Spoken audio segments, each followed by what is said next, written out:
বিসমিল্লাহির রহমানির রহিম। কুল হুয়াল্লাহু আহাদ আল্লাহুস সামাদ লাম ইয়ালিদ ওয়া লাম ইউলাদ ওয়া লাম ইয়াকুল লাহু কুফুয়ান আহাদ। বলেন আল্লাহু আকবার। এই সূরাটা সবার জানা আছে না? একেবারে সুপরিচিত সূরা, মাত্র 4 আয়াত বিশিষ্ট সূরা, কিন্তু এর ফজিলত শুনলে আশ্চর্য হয়ে যাবেন। আল্লাহ পাক বলেন, কুল হুয়াল্লাহু আহাদ, আল্লাহ এক, আল্লাহ অদ্বিতীয়, আল্লাহুস সামাদ, তিনি কারো প্রতি মুখাপেক্ষী নন। গোটা পৃথিবীর প্রাণীগুলো আল্লাহর দিকে মুখাপেক্ষী। লাম ইয়ালিদ ওয়া লাম ইউলাদ, তিনি জন্মগ্রহণ করেন নাই, তাকে কেউ জন্ম দেন নাই।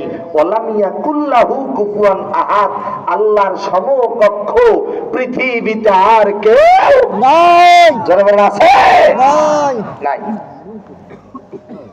ফেরাউন নিজেকে রব হিসেবে দাবি করেছিল। কি দাবি করেছিল? রব। রব নিজেকে আল্লাহ হিসেবে দাবি করেছিল। আল্লাহ পাক তাকে নীল নদের পানিতে চুবায়া চুবায়া দুনিয়ার থেকে বিদায় করে দিয়েছে। সেই ফেরাউনের লাশটা আজও মিশরের জমিনে আছে না নাই? আসতে বলবে না, জোরে বলেন আছে না নাই? আছে। নাপ্য ফেরাউন সেও ক্ষমতার বাহাদুরি করেছিল, কিন্তু সকল ক্ষমতার মালিক কে? আল্লাহ। আসতে বলবে না, জোরে বলেন কে? আল্লাহ। আল্লাহ পাক সম্মান দেওয়ার মালিক। ওয়ারাফা'না লাকা যিকরা, আমার ডান পাশে সভাপতি, আমার বাম পাশে আজকের মাহফিলের প্রধান অতিথি, এই যে দুইজনকে আজকের এই মাহফিলে আল্লাহ কবুল করেছেন। জবান খুলে বলেন তো এই সম্মান দিয়েছেন কে? আল্লাহ। আমরা সূরাটি পড়লাম, সূরার আমরা সরল তর্জমা অর্থ জেনে নিলাম। এবার আসেন একটু হাদিস থেকে জানার চেষ্টা করব। সূরা ইখলাসের কি ফজিলত। আল্লাহর নবী রাহমাতুল লিল আলামিন মসজিদে নববীতে বসে আছেন। আল্লাহর নবীর কাছে চলে আসছে ফেরেশতা জিবরিল আমিন। সুবহানাল্লাহ বলেন। ফেরেশতা জিবরিল আমিন যখন চলে এসেছেন, ঠিক ওই মুহূর্তে হযরত আবু যর গিফারি নামে একজন সাহাবী নবীজির কাছে চলে এসেছে। হযরত জিবরিল আমিন হযরত আবু যরকে ডাক দিয়া বলতেছে, আবু যর তুমি এসেছো, তুমি কেমন আছো? আল্লাহর নবী হযরত জিবরিল আমিনকে ডাক দিয়া বলে, ও আল্লাহর ফেরেশতা জিবরিল, তুমি আবু যরকে কিভাবে চেনো?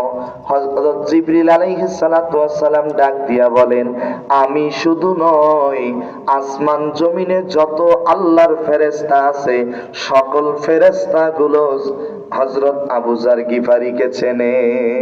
সুবহানাল্লাহ। আরেকটু জোরে বলে সুবহানাল্লাহ।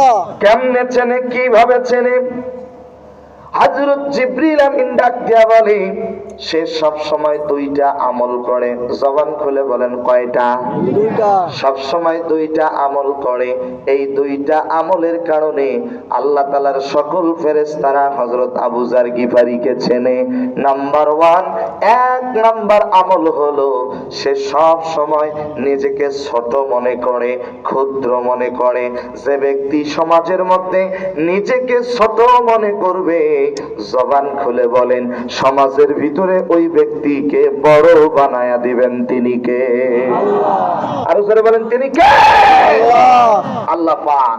যারা নিজেকে বড় মনে করবে, বড় সে নয়, মানুষে যাকে বড় বলবে বড় সে হয়। হযরত আবু যর সব সময় নিজেকে ছোট মনে করত। নাম্বার 2, সব সময় সূরা ইখলাস পাঠ করত। আর একটু জোরে বলেন। এই 2টা আমল করার কারণে আসমান জমিনে যত ফেরেশতা আছে সব ফেরেশতারা হযরত আবু যর গিফারিকে চেনে। চিৎকার দিয়া জোরে বলেন না সুবহানাল্লাহ। সুবহানাল্লাহ। তাফসীরে নুরুল কোরআনের ভিতরে এসেছে, খুব মনোযোগ। একটি কথা কোরআন সুন্নাহর বাহিরে বলার চেষ্টা করব না, যেহেতু কোরআনের মাহফিল। আমার প্রিয় ভাইরা, হযরত সাহাব ইবনে সাদ রাদিয়াল্লাহু তাআলা আনহু থেকে বর্ণিত বিশ্ব নবী সাল্লাল্লাহু আলাইহি ওয়াসাল্লামের নিকট একজন গরিব সাহাবী চলে আসলেন, এসে বলছে, ও আল্লাহর নবী, আমার বড়ই অভাব, আমি খুবই কষ্ট আছি, আমার বাড়িতে ঠিক মতো খাবার দাবার নাই। আল্লাহর নবী বলেন, তুমি দুইটা আমল শুরু করে দাও। নাম্বার 1, 1 নাম্বার আমল, তুমি যখন বাড়িতে যাবা, বাড়িতে যাওয়ার সঙ্গে সঙ্গে বাড়ির লোকদেরকে সালাম দিবা। কি দিবা? সালাম। বলেন কি দিবা? সালাম। খুব মনোযোগ, আমরা আমলের নিয়তে শুনছি। মুরব্বি, মুরব্বি একেবারেই মুরব্বি, যাক সমস্যা নেই, জরুরত থাকতেই পারে, ঠিক কিনা বলেন? তবে 1টা ঘন্টা কষ্ট হলেও থাকবেন। আমি আপনাদেরকে যে কথাটি বললাম, 1 নম্বরে বাড়িতে গিয়ে কি দিতে হবে? আচ্ছা, বাড়িতে যদি কোনো লোক না থাকে, নবীজি বলেন তুমি নিজেই নিজেকে সালাম দিবা। আসসালামু ক্বাবলাল কালাম, আগে সালাম তারপরে কালাম। সালাম মানে শান্তি, কালাম মানে কথাবার্তা। আগে সালাম দিতে হবে। কারোর সাথে যদি দেখা হয় কি বলবেন? আমরা তো এখন স্টাইল করে সালাম দিই, আসসালামু আলাইকুম, কথা কয় না, আছে না? সাম সাম সাম, তা আপনারা বলেন আসাম আসাম। সুন্দর সালাম, আসসালামু আলাইকুম ওয়া রাহমাতুল্লাহি ওয়া বারাকাতুহু, আল্লাহ তোমার উপর শান্তি বর্ষিত করুক। সুবহানাল্লাহ বলবেন না? ওয়া আলাইকুমুস সালাম ওয়া রাহমাতুল্লাহি ওয়া বারাকাতুহু, আল্লাহ তোমার উপরেও শান্তি বর্ষিত করুক। বলে না ইনশাআল্লাহ? নবীজি বলেন 1 নাম্বার, বাড়িতে গিয়ে সালাম দিবা। বাড়িতে যদি কোনো লোক না থাকে, নিজেই নিজেকে সালাম দিবা। নাম্বার 2, বেশি বেশি করে সূরা ইখলাস পাঠ করবা। এই 2টা আমল শুরু করে দাও। সাহাবী আমল শুরু করে দিয়েছে। কিছুদিন পরে নবীজির কাছে এসে বলতেছে, ও আল্লাহর নবী, আমি এই আমল শুরু করে দিয়েছি, আল্লাহ পাক সকল অভাব অনটন আমার দূর করে দিয়েছে। তাফসীরে নুরুল কোরআনের ভিতরে এসেছে। আমার প্রিয় ভাইরা, সহিহ তিরমিজির বর্ণনায় ছোট্ট একটি হাদিস এসেছে, আমার দিকে তাকান খুব মনোযোগ। হযরত আনাস রাদিয়াল্লাহু তাআলা আনহু থেকে বর্ণিত, বিশ্বনবী সাল্লাল্লাহু আলাইহি সাল্লাম বলেছেন, যে ব্যক্তি ঘুমানোর সময় ডান কাঁধে শুবে 100 বার সূরা ইখলাস পাঠ করবে, কিয়ামতের দিন আল্লাহ রাব্বুল আলামিন তাকে ডান দিকে জান্নাতে যাওয়ার অনুমতি দিবে।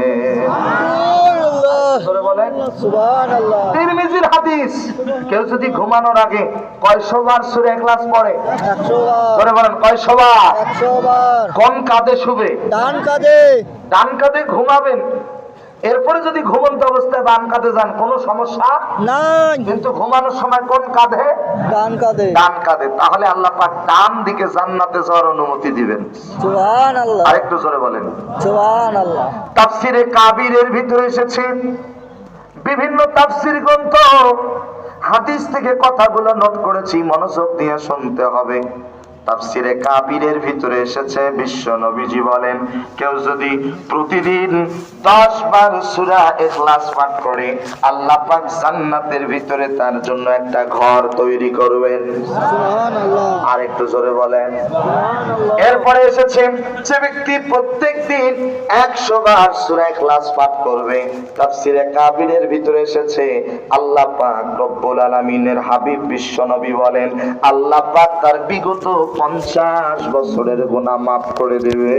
সুবহানাল্লাহ। তাহলে আমার আপনার হায়াত কত? 30 বছর, 40 বছর, 50 বছর, 100 বছর সূরা ইখলাসের যদি আমল করতে পারি, আল্লাহ বিগত দিনের 50 বছরের গুনাহ মাফ করে দেবেন। সুবহানাল্লাহ। আরেকটু জোরে বলবেন আল্লাহু আকবার। আল্লাহু আকবার। আল্লাহর নবীর জামানায় এক মহিলা বিয়ে হবে। কি হবে? বিয়ে হবে। পাত্র খুঁজতেছে, পাত্র পাচ্ছে না। মহিলা ধনী ব্যক্তি, টাকাওয়ালা। আমাদের সমাজে এরকম টাকাওয়ালা মহিলা আছে না নাই? আছে। তো ছেলে খুঁজতেছে, কে বিবাহ করবে? কেউ নাই বিবাহ করার মতো। একজন গরিব সাহাবী বলতেছে, লাব্বাইক ইয়া রাসূলুল্লাহ, আমি এই ধনী মহিলাকে বিবাহ করব। সুবহানাল্লাহ বলবেন না? আরেকটু জোরে বলেন সুবহানাল্লাহ। আল্লাহর নবী ডাক দিয়া বলেন, তুমি তাকে বিবাহ করবা, বিবাহ করতে গেলে মোহরানা দিতে হয়। জবান খুলে বলেন তো, মোহরানা দেওয়া সুন্নাত না ফরজ? ফরজ। আর ডিমান্ড নেওয়া, যৌতুক নেওয়া হালাল না হারাম? হারাম। আসতে বললেন কেন? হালাল না হারাম? হারাম। গতকালকে মাহফিল করলাম লালমনিরহাট জেলায়, দুটো মাহফিল ছিল। রাতের বেলা মাহফিল ছিল, আমার পাশেই ছিল চেয়ারম্যান মহোদয়, বলতেছে হুজুর এত ওয়াজ করে কি লাভ, কোন যুবকেই যৌতুক ছাড়া বিয়া করতে চায় না। কথা বলে না, কথা বলে না, কথা বলে না। একটু জবান খুলে বলেন তো, যৌতুক নেওয়া হালাল না হারাম? আরো জোরে বলেন। এবার একটু জবান খুলে বলেন, মহারণা দেওয়া সুন্নত না ফরজ? ফরজ। মহারণা দেওয়া ফরজ। আর আমরা তো মহারণা দেই 3,55,03,203 টাকা দেনমোহর ধার্য করিয়া নগদ নাকফুল বাবদ 2,000 টাকা বসিয়া দিয়া অবশিষ্ট টাকা জনমের মতো ফাঁকি দেওয়ার নিয়ত করিয়া। কথা বলে না, কথা বলে না, কথা বলে না। দেয় না তো? এ যুবক, এই আসলে কি লাভ হবে যদি যৌতুক ছাড়া বিয়া না করো? যৌতুক ছাড়া বিয়ে করবেন কারা কারা? একটু হাতগুলো তুলে দেখান দেখি ইনশাআল্লাহ। কোন কোন যুবক আছে? নারাই থাকবে। তাহলে আবার দুইজন মুরব্বীও হাত উঠেছে। আরো নিয়ত আছে নাকি মুরব্বী? হ্যাঁ, মুরব্বীও হাত উঠেছি। তবে হ্যাঁ, মুরব্বী বিবাহ না করলেও মুরব্বীর ছেলে, মুরব্বীর নাতি নাতনিকে বিবাহ দিবে, যৌতুক দিবেও না, নিবেও না। বলেন ইনশাআল্লাহ। জোরে বলেন না ইনশাআল্লাহ। কি যুবকরা ঠিক আছে তো? তাহলে বলেন মহারণা দেওয়া কি? মহারণা দেওয়া কি? আল্লাহ নবী ডাক দিয়ে বলছে, তুমি যে বিবাহ করবা মহারণা দিবা, টাকা আছে? বলছে না, টাকা নাই। মহিলাটি ডাক দিয়া বলেন, ওগো আল্লাহর নবী, যেহেতু ইনি আমাকে বিবাহ করতে চেয়েছে, আমি তাকে 2টা শর্ত দেব। যদি 2টা শর্ত পালন করতে পারে তাহলে আমি তাকে বিবাহ করব। নাম্বার 1, 1 নাম্বার শর্ত হলো তাকে প্রতিদিন বিবাহের পথে 1 খতম কোরআন তেলাওয়াত করতে হবে। নাম্বার 2, বেশি বেশি করে নফল রোজা রাখতে হবে। সাহাবী রাজি হয়ে গেল। 2টা শর্ত, এই 2টা শর্ত হলো বিবাহের মোহরানা। বিবাহ হয়ে গেল, নবীজি বিবাহ পড়িয়ে দিলেন। কিছুদিন পরে এই মহিলা নবীজির কাছে অভিযোগ দায়ের করেছে, ও আল্লাহর নবী, আমি তাকে বিবাহ করেছি শর্ত সাপেক্ষে। সে বলেছে প্রতিদিন 1 খতম কোরআন তেলাওয়াত করবে, সে বলেছে বেশি বেশি নফল রোজা রাখবে। 2টা আমলের একটা আমলও ঠিক মতো করে না, আপনি বিচার করেন। নবীজি সাহাবীকে ডাক দিয়া বললেন, ও আমার সাহাবী, তুমি তো ওয়াদা দিয়েছো, কথা দিয়েছো, তুমি কথা রাখতেছো না কেন? সাহাবী ডাক দিয়া বলে, নবী গো, আপনি তো বলেছেন আমার কোন উম্মত যদি 3 বার সূরা ইখলাস পাঠ করে 1 খতম কোরআন তেলাওয়াতের সব আল্লাহ পাক তার আমলনামায় দিয়ে দেবে। সুবহানাল্লাহ। আরেকটু জোরে বলেন সুবহানাল্লাহ। ওগো আল্লাহর নবী, আমি প্রতিদিন 3 বার সূরা ইখলাস পাঠ করি। আল্লাহু আকবার। নবীজি মুস্কি হেসে দিলেন, আর কিছুই বললেন না। এবার চলে গেলেন পরবর্তী প্রশ্ন, তুমি তো ওয়াদা দিয়েছিলা বেশি বেশি করে নফল রোজা রাখবা, রাখো না কেন? সাহাবী মুস্কি হেসে ডাক দিয়া বলে, নবী গো, আপনি তো বলেছেন আমার কোন উম্মত যদি রমজান মাসে 30টি রোজা দেয় এবং শাওয়াল মাসের 6টি রোজা দেয়, 1 বছর রোজা রাখার সব আল্লাহ পাক তার আমলনামায় দিয়ে দেয়। আমার স্ত্রী সাক্ষী আছে, আপনি শোনেন, আমি শাওয়াল মাসের 6টি রোজা দিয়েছি কি দেই নাই? সুবহানাল্লাহ। সুবহানাল্লাহ করে বলেন আল্লাহু আকবার। আল্লাহর নবী মুস্কি একটা হেসে দিলেন, কিছুই বললেন না। মহিলাটিকে ডাক দিয়া বলে, বোন, টেনশন করিও না, চিন্তা করিও না, আমার সাহাবী যেভাবে আমল করতেছে তুমি তাকে সেইভাবে আমল করতে দাও। আরেকটু জোরে বলেন না আল্লাহু আকবার।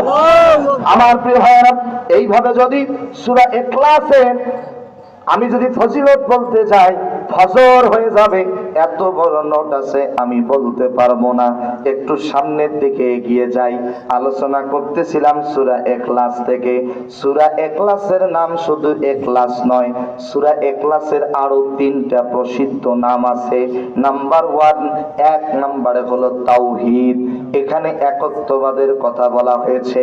2 নম্বরে হলো মাআরিফা, এখানে আল্লাহ পাকের পরিচয় তুলে ধরা হয়েছে। আমি আপনাদের কাছ থেকে জানতে চাই, আমাদের দেশে যেহেতু জন্ম, বলেন তো এই দেশের নাম কি? বাংলাদেশ। বলেন কি নাম? বাংলাদেশ। বাংলাদেশে আমাদের জন্ম, আমাদের একটা স্মার্ট কার্ড, আইডি কার্ড, জবান খুলে বলেন তো আছে না নাই? আছে না? আছে। আইডি কার্ড, স্মার্ট কার্ড, এবং যাদের পাসপোর্ট রয়েছে, আমরা দেশের বাইরে যাই, আমাদের পাসপোর্ট রয়েছে। পাসপোর্টের ভিতরে দেখবেন ওখানে লেখা আছে পাসপোর্ট নাম্বার। কি দেওয়া আছে? Passport number. আবার আপনার আইডি কার্ডে দেওয়া আছে আইডি নাম্বার। কি নাম্বার? ID number. আপনার বাসা কোথায়, গ্রাম, ঠিকানা, পোস্ট অফিস, জেলা, আইডি নাম্বার দিয়ে ক্লিক করলেই সব কিছু বেরিয়ে আসবে। ঠিক কিনা বলেন? আমার প্রিয় ভাইয়েরা, 2 নম্বর এই সূরাটির নাম হলো মাআরিফা। এই সূরাটিতে আল্লাহ তাআলার পরিচয় তুলে ধরা হয়েছে। আমাদের যেমন স্মার্ট কার্ড, আইডি কার্ড, আর আল্লাহ পাকের স্মার্ট কার্ড, আইডি কার্ড হলো পবিত্র কোরআনুল কারীমের 112 নম্বর সূরা, সূরা ইখলাস। চিৎকার দিয়ে জোরে বলেন সুবহানাল্লাহ। এই সূরাটিতে কার পরিচয় তুলে ধরা হয়েছে? কার? আলহামদুলিল্লাহ। এই সূরাটির উপরে বয়ান করতে গিয়া আমার দেশ থেকে, ইন্ডিয়া থেকে শুরু করে নিয়ে এ পর্যন্ত 8 জন অমুসলিম আমি গুনাহগারের হাতে হাত রেখে ইসলাম ধর্ম কবুল করেছেন। আরেকটু জোরে বলবেন আল্লাহু আকবার। কার পরিচয় তুলে দেওয়া হয়েছে? আল্লাহ পাকের। একটু আওয়াজ দিয়ে জোরে বলেন আল্লাহু আকবার। নাম্বার 3 নম্বরে হলো সমাদ।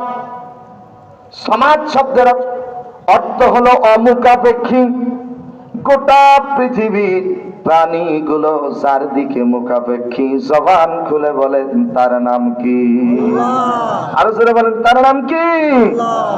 এবার আসেন, সমাজ শব্দের অর্থ হলো 3টি। কয়টি? 3টি। 1 নাম্বার, যার কোনো ভয় নাই। জবান খুলে বলেন তো যার কোনো ভয় নাই তার নাম কি? জোরে বলেন কি নাম? আল্লাহ। নাম্বার 2, যিনি পানাহার করেন না, গোটা পৃথিবীর প্রাণীগুলোকে যিনি খাওয়ান, আটলান্টিক মহাসমুদ্রের নিচে বিশাল বড় বড় তিমি মাছগুলোকে যিনি খাওয়ান, জবান খুলে বলেন তার নাম কি? আমি জানি আপনাদের কথাগুলো হয়তো খারাপ লাগতেছে, মন খারাপ হচ্ছে।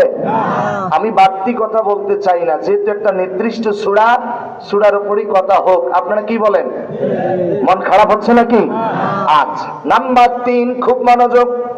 3 নম্বর, সমাজ শব্দের অর্থ হলো যার কর্ম একেবারেই ত্রুটি মুক্ত, যিনি সুন্দর করে আপনাকে আমাকে সৃষ্টি করেছেন।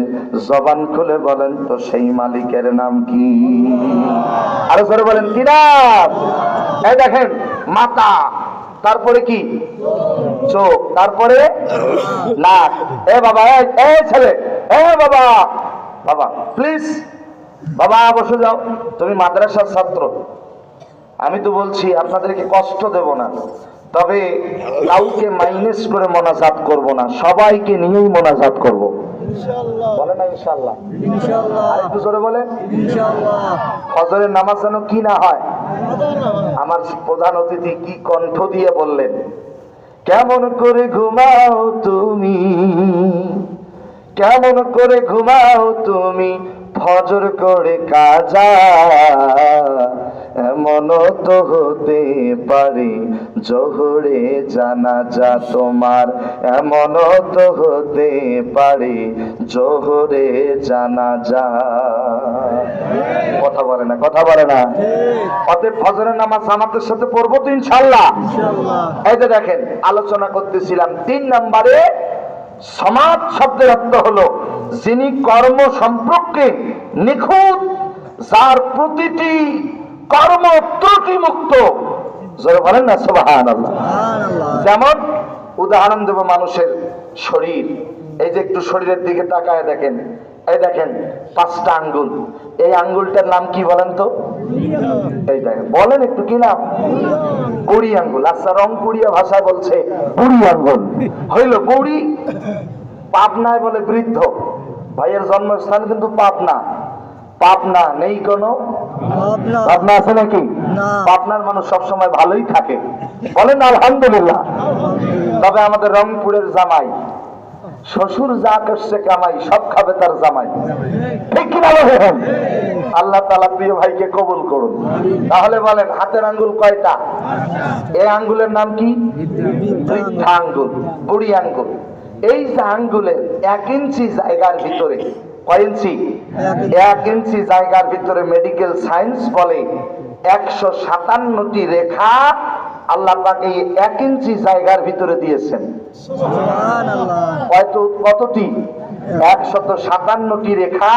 পৃথিবীতে যত মানুষ আছে, কারো আঙ্গুলের রেখার সাথে কারো আঙ্গুলের রেখার মিল নাই। ইনি আমার প্রিয় ভাই কোর্টে আছেন।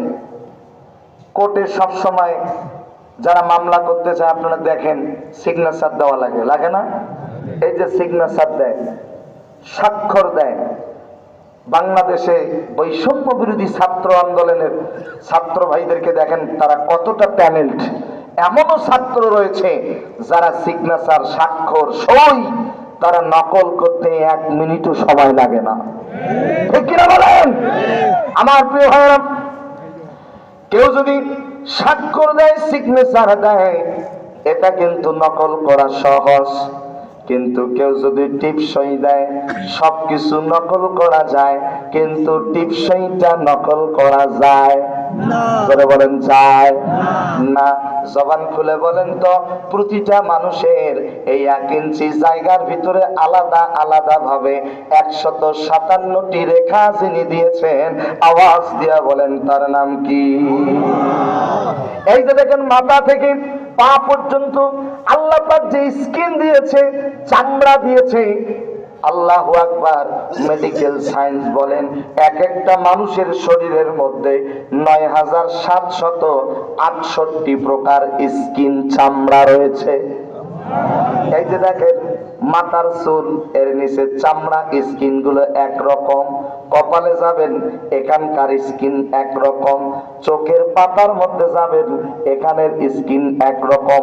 কপালে গরম সহ্য করতে পারবে, কিন্তু চোখের পাতা গরম সহ্য করতে পারবে না। আবার দেখেন নাকের উপরের স্কিন একরকম, নাকের ভিতরের স্কিন আর একরকম, হাতের আঙ্গুলের স্কিন গুলো একরকম, পায়ের তলার স্কিন আর একরকম। আমার ভাইরা, আল্লাহ পাক রব্বুল আলামিন আপনার শরীরের মধ্যে 9768 প্রকার স্কিন, চামড়া দিয়ে এত সুন্দর করে যিনি আপনাকে আমাকে সৃষ্টি করেছেন, জবান খুলে বলেন তার নাম কি?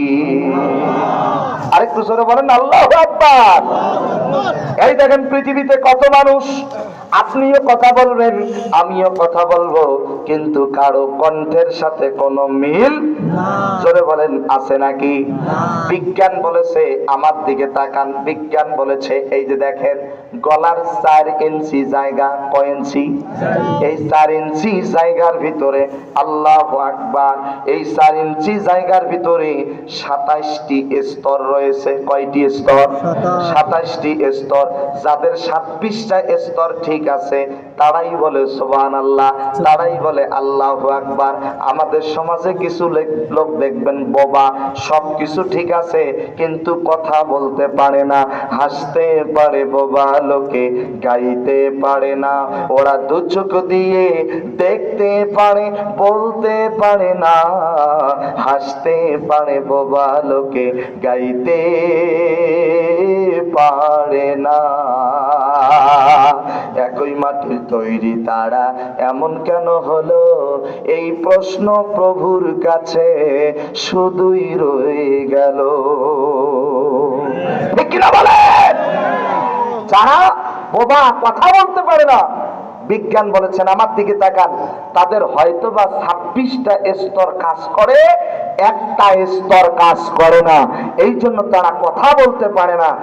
যিনি আমাদেরকে কণ্ঠ দিলেন, কথা বলার মতো সাহস দিলেন, জবান খুলে বলেন তিনি কে? আরো জোরে বলেন। এই দেখেন, আপনার আমার মুখের ভিতরে একটা জিহ্বা আছে, জবান খুলে বলেন তো কি আছে? জিহ্বা। আচ্ছা, বোয়াল মাছের স্বাদ একরকম, ট্যাংরা মাছের স্বাদ আরেক রকম, পুঁটি মাছের স্বাদ আরেক রকম। লবণ কম হয়েছে না বেশি হয়েছে, হলুদ কম হয়েছে না বেশি হয়েছে, সব কিছু বলে দিচ্ছে কে? সুবহানাল্লাহ বলেন। আরেকটু জোরে বলেন। আমি আশ্চর্য হচ্ছি, রাত 12টার পরে তারা কোরআনের কথা মনোযোগ দিয়ে শুনছে এবং তারা অ্যানসারও দিচ্ছে। বলেন আলহামদুলিল্লাহ। এতক্ষণ এলোমেলো দেখতেছিলাম, তাহলে বোঝা গেল রংপুরের মানুষ ধারাবাহিকভাবে তাফসীরও তারা পছন্দ করে, ঠিক কিনা বলেন? আপনাদের মনে আছে পবিত্র কোরআন আল কারীমের কত নম্বর সূরার উপরে আলোচনা চলছে? মাশাআল্লাহ। সূরাটার নাম কি? মোট আয়াত কয়টি? মোট শব্দ কয়টি? অক্ষর কয়টি? সূরাটি নাজিল হয়েছে মক্কায় না মদিনায়? আমি মনে করি আজকের মাহফিল সফল। আলহামদুলিল্লাহ বলেন। আলহামদুলিল্লাহ। তবে আরো সফল হবে যদি বাস্তব জীবনে কি করি? আমল করতে পারি। বলেন না ইনশাআল্লাহ। আমার ভাইয়েরা খুব মনোযোগ, আমি আলোচনা করতেছি সমাজ শব্দের ব্যাখ্যা নিয়ে। সমাজ শব্দের 3 নাম্বার অর্থ হলো যিনি কর্ম সম্পর্কে একেবারে নিকট, যার কর্ম একেবারে ত্রুটিমুক্ত। জবান খুলে বলেন তার নাম কি? এই যে আল্লাহ পাক জিহ্বা দিয়েছে, এই জিহ্বার মধ্যে একটা নয়, দুইটা নয়, মেডিকেল সায়েন্স বলেন এই জিহ্বার মধ্যে আল্লাহ পাক 327টা স্তর দিয়েছে। আরেকটু জোরে বলেন। এই 327টা স্তর কোন জিনিসের কোন স্বাদ সব বলে দিচ্ছে। এরপরে দেখেন, সর্বশেষ বলতে চাই, আল্লাহ পাক আপনাকে আমাকে চোখ দিয়েছে। যুবকেরা আমার দিকে তাকাও, এই চোখ দিয়ে আল্লাহ তাআলার নিয়ামত গুলো আমরা দেখতে পাচ্ছি। সুবহানাল্লাহ বলেন। সুবহানাল্লাহ। এই যে মাউথপিস, এই যে মাইক অপারেটর, মাত্র 2টা তার। কয়টা? 2টা তার দিয়ে তারা যদি ইচ্ছা করে যে আমরা 1000 হর্ন চালাবো, কয় হাজার? 1000 হর্ন চালাবে, তাদের দ্বারা সম্ভব। মাত্র 2টা তার, এই 2টা তার দিয়ে হাজার হাজার তারা হর্ন চালাতে পারবে। কিন্তু আল্লাহ পাক আপনার আমার চোখের মধ্যে যে তার সেট করে দিয়েছে, আপনার শুনলে আশ্চর্য হয়ে যাবেন। আমি মনে করি শোনার সাথে সাথে সুবহানাল্লাহ, আল্লাহু আকবার বলে আল্লাহকে খুশি করবেন। মেডিকেল সায়েন্স বলেছেন প্রত্যেকটা মানুষ যে চোখ দিয়ে দেখতে পাচ্ছে, এই চোখের ভিতরে আল্লাহ পাক 1,70,000 তার সেট করে দিয়েছে। সুবহানাল্লাহ। আরেকটু জোরে বলেন সুবহানাল্লাহ। কয় লক্ষ? 1,70,000 যিনি তার সেট করে দিয়েছেন। জবান খুলে বলেন যুবক, তার নাম কি? আল্লাহ। আরো জোরে বলেন তার নাম কি? আমার প্রিয় ভাইরা, আমরা আলোচনা শুনলাম সমাজ। এই সূরার আরো 3টি নাম। 3টি নামের মধ্যে 1 নম্বরে হলো তাওহীদ, 2 নম্বরে হলো মারিফা, 3 নম্বরে হলো সমাজ। এই 3টির অনেক, এই সূরাটির অনেক নাম আছে, তন্মধ্যে প্রসিদ্ধ নাম 3টা। সূরাটির নাম সূরা ইখলাস। আল্লাহ পাক বলেন কুল হুয়াল্লাহু, আরেকটু জোরে বলেন কুল হুয়াল্লাহু আহাদ, আল্লাহ এক, আল্লাহ অদ্বিতীয়। জবান খুলে বলেন তো আসমান জমিন পাহাড় পর্বত নদ নদী গাছপালা চন্দ্র সূর্য গ্রহ নক্ষত্র কীট পতঙ্গ সৌররাশি এগুলোকে যিনি সৃষ্টি করেছেন, আওয়াজ দিয়া বলেন তার নাম কি? তোমাকে ডাকি যদি একবার আল্লাহ, আমাকে কাছে টানো বারবার। যদি পথ ভুলে যাই আমাকে দিও ঠাই, যদি পথ ভুলে যাই আমাকে দিও ঠাই, দিশা দিও এইটুকু আবদার, আল্লাহ আমাদের কাছে টানো বারবার। আযকুরুনি আযকুরুকুম ওয়াশকুরুলি ওয়ালা তাকফুরুন। আল্লাহ বলছেন বান্দারে তুমি আমাকে স্মরণ করো, তোমার ডাকে সাড়া দেব। চিৎকার দিয়ে জোরে বলেন না সুবহানাল্লাহ। তাহলে জবান খুলে বলেন তো আমাদের রবের নাম কি? এই যে দেখেন, এই যে আমার দিকে তাকান, আল্লাহ, আলিফ লাম লাম হা, চারটা অক্ষর নিয়ে আল্লাহ শব্দ। কেউ যদি আল্লাহু এই শব্দটা পড়ে, আল্লাহ পাক তার আমলনামায় কমের পক্ষে 40টা নেকি দিয়ে দেন। আরেকটু জোরে বলেন। আল্লাহ নাম দিয়ে কত সুন্দর আল্লাহর নামের পরিচয় পাওয়া যায়। যারা আমার সাথে, যারা পারেন আমার সাথে পড়ে নেন যে আয়াতটি আপনার আমার মাঝে আয়াতুল কুরসি নামে পরিচিত, আমরা সবাই পড়ি।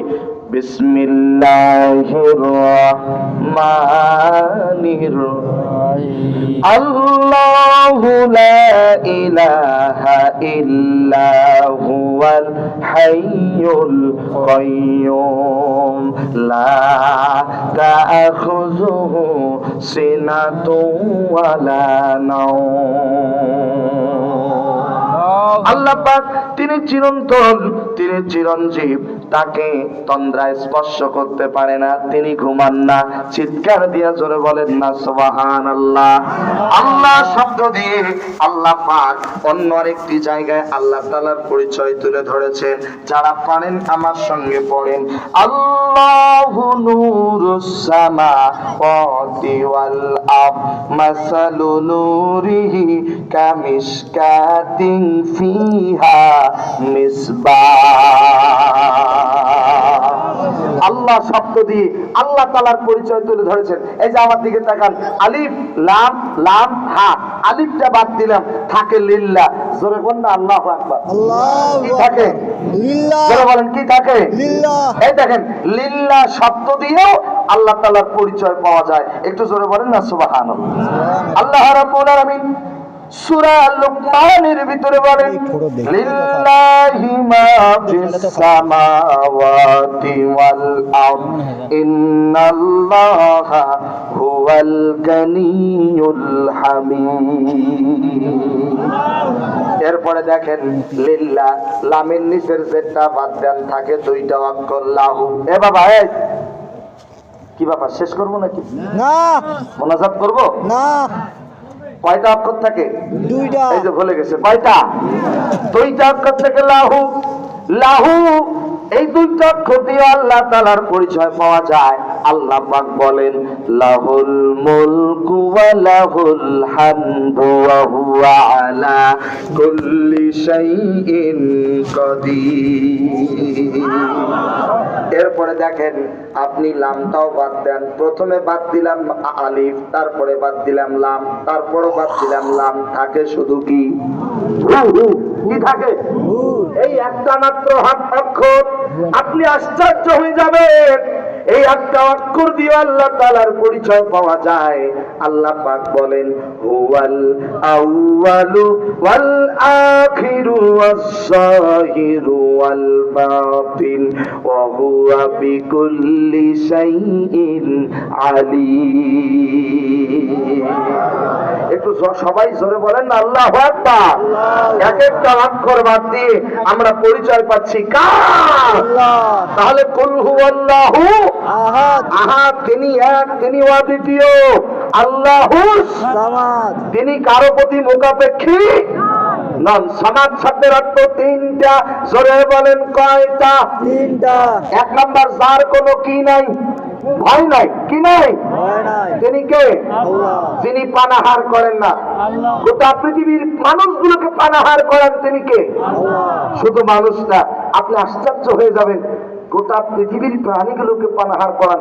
আপনারা কি সুলাইমান নবীর নাম শুনছেন? জি। তো হানা বলে, নাম শুনছেন? জি। আচ্ছা, সুলাইমান নবীর পাওয়ারটা দেখেন, কি আশ্চর্য হয়ে যাবেন। সুলাইমান নবী তিনি সকল প্রাণীর ভাষাগুলো বুঝতে পারতেন। আরেকটু জোরে বলেন সুবহানাল্লাহ। এটা আশ্চর্যজনক ঘটনা না? জি। সুলাইমান নবী কথা মতো আগুন, পানি, বাতাস সব কথা শুনতেন। আল্লাহু আকবার বলেন। এই পাওয়ারটা, এই মুজিজা আল্লাহ পাক সুলাইমান নবীকে দিয়েছেন। তো একদিন সুলাইমান পয়গম্বর আমার দিকে তাকান, সুলাইমান নবী আল্লাহকে ডেকে বলে, আল্লাহ তোমার কাছে আমার একটা চাওয়া আছে। কি? আমি গোটা পৃথিবীর প্রাণীগুলোকে 1 বছর খানা খাওয়াতে চাই। কয় বছর? 1 বছর। মানুষের কথা বলছে না, গোটা পৃথিবীর প্রাণীগুলোর কথা বলছে। আল্লাহ বলছে, সুলাইমান এটা তোমার দ্বারা সম্ভব না, পারবা না, 1 বছর হবে না। তখন সুলাইমান পয়গম্বর বলছে, আল্লাহ তাহলে 1 মাস। আল্লাহ বলে হবে না। সুলাইমান পয়গম্বর বলে তাহলে 1 সপ্তাহ, তাও হবে না। 1 দিন, তাও হবে না। আল্লাহ আমার সম্মানটা তুমি রক্ষা করো, অন্তত পক্ষে 1 বেলা খাওয়ার মতো অনুমতি দাও। সুবহানাল্লাহ বলো। সুবহানাল্লাহ। কয় বেলা? 1 বেলা। 1 বেলা। আল্লাহ বলছে, সুলাইমান তুমি নাছর বান্দা, যেহেতু ছাড়বাই না, যাও তোমার 1 বেলা খাওয়ার অনুমতি দিয়ে দিলাম। একটু জোরে বলেন না সুবহানাল্লাহ। আর একটু জোরে বলেন আল্লাহু আকবার। কয় বেলা খাওয়ার অনুমতি দিছে ভাই? 1 বেলা। 1 বেলা খাওয়ার অনুমতি দিছে।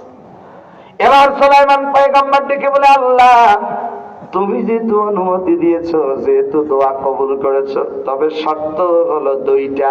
জোরে বলেন কয়টা? 2টা। ও আল্লাহ, 1 নাম্বার শর্ত হলো আমাকে 1 বছর রান্না করার সুযোগ দেওয়া লাগবে। নাম্বার 2, কয় বছর? 1 বছর রান্না করার সুযোগ দিতে হবে। নাম্বার 2, রান্নাগুলো করব, রান্নাগুলো রেখে দেব, রান্নাগুলো যেন নষ্ট না হয়, টাটকা থাকে, তাজা থাকে, গরম থাকে, এই দায়িত্ব তোমাকে নিতে হবে।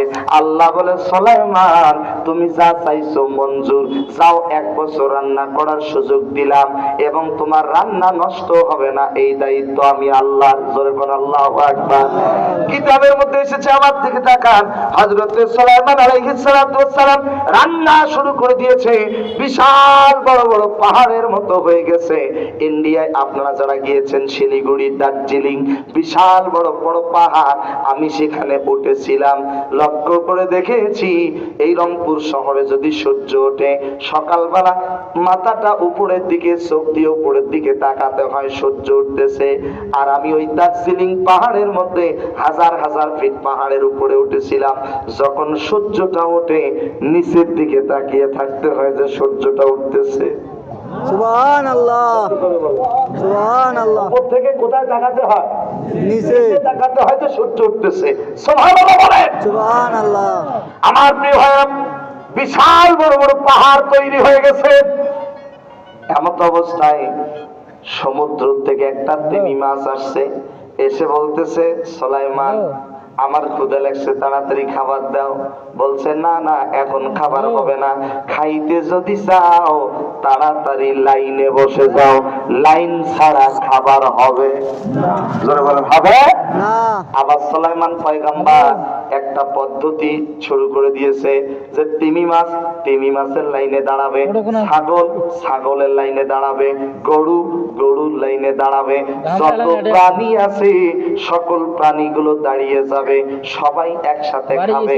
তিমি মাছ ডেকে বলে, সুলাইমান আমার ক্ষুধা লাগছে, যদি ক্ষুধার যন্ত্রণায় মারা যায়, এই মারা যাওয়ার দায়ভার কিন্তু তোমাকেই নেওয়া লাগবে। এই কথা বলার সাথে সাথে সুলাইমান পয়গম্বর ডেকে বলে, যাও আমি তোমাকে অনুমতি দিলাম, একমাত্র তোমাকে অনুমতি দিলাম, লাইন ছাড়া ওখানে যত খাবার আছে তুমি তৃপ্তি সহকারে খেয়ে তারপরে চলে যাও।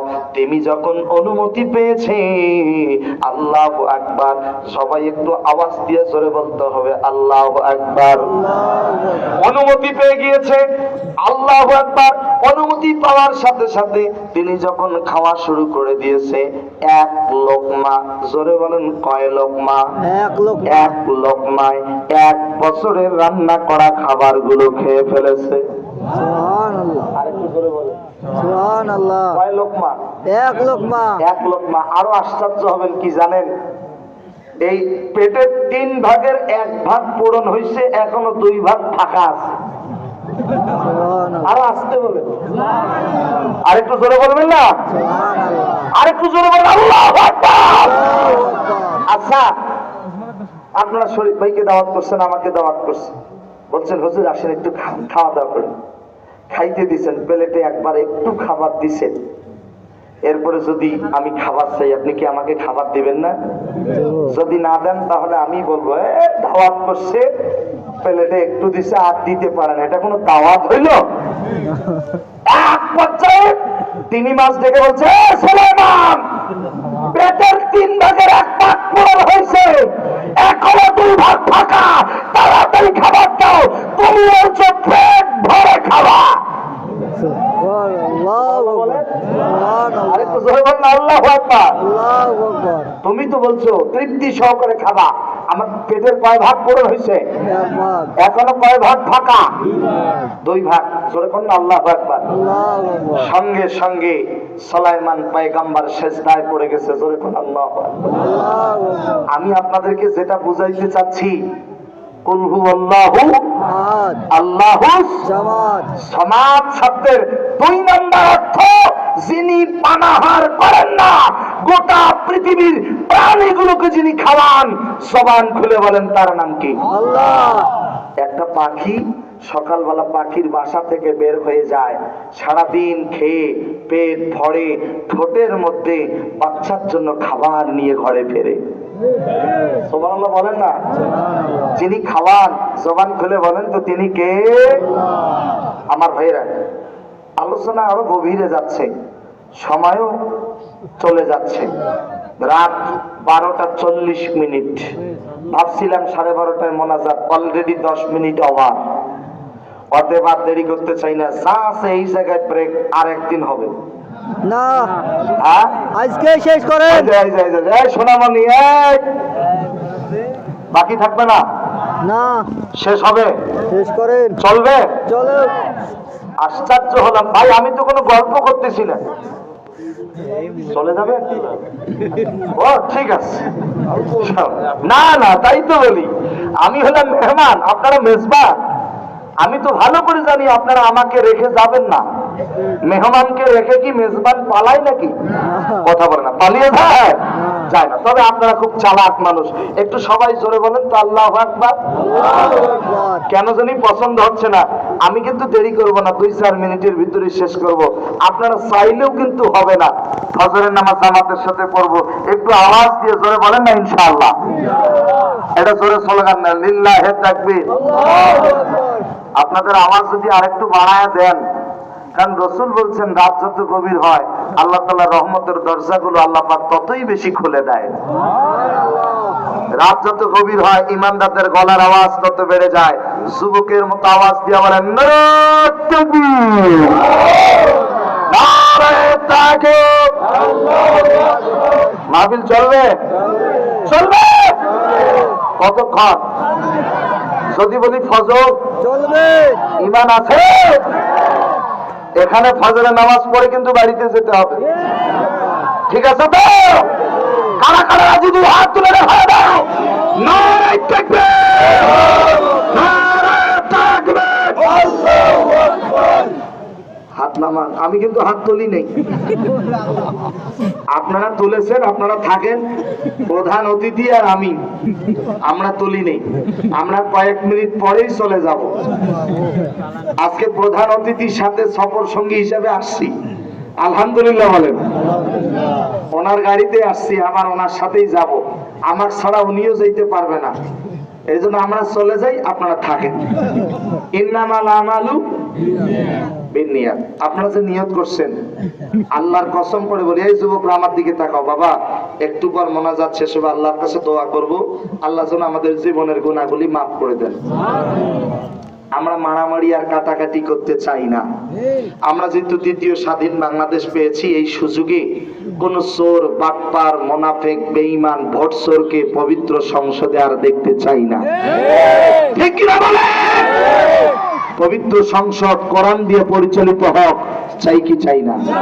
আজকে বলবেন না, জোরে বলেন চাই কি চাই না? তবে আলহামদুলিল্লাহ বাংলাদেশের জমিনে আপনারা জেনে খুশি হবেন, অল্প দিনের ভিতরেই কালেমার পতাকা উত্তীর্ণ হবে।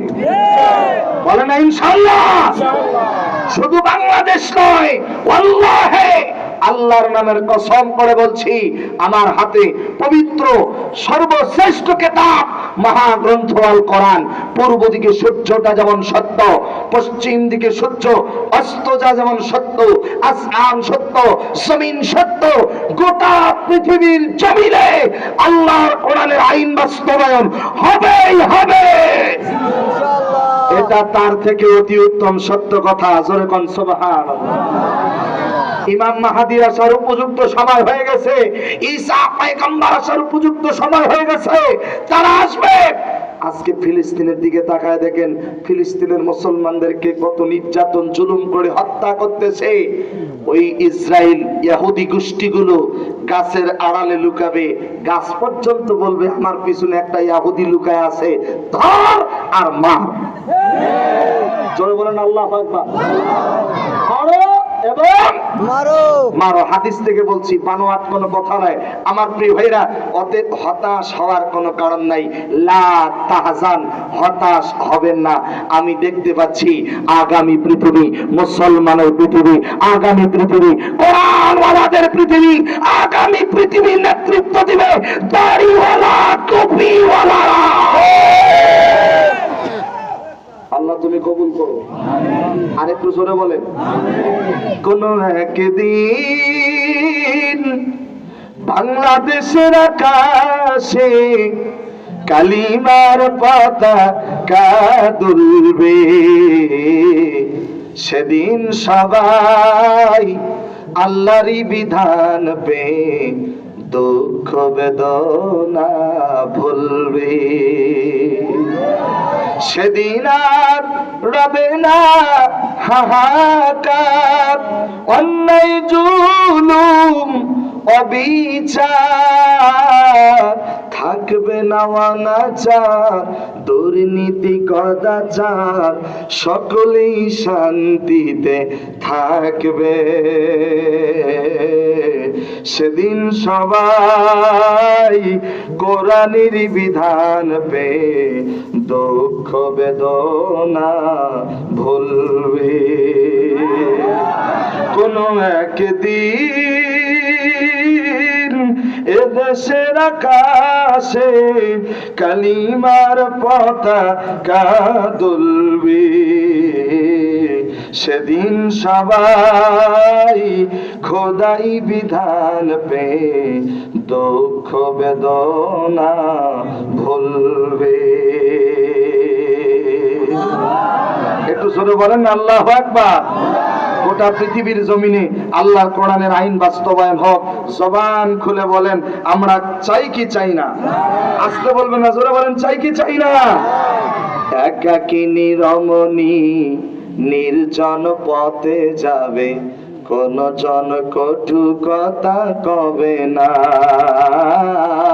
কোনদিন পথে ঘাটে সম্পদের মোহে খুন আর রাহাজানি রবে না।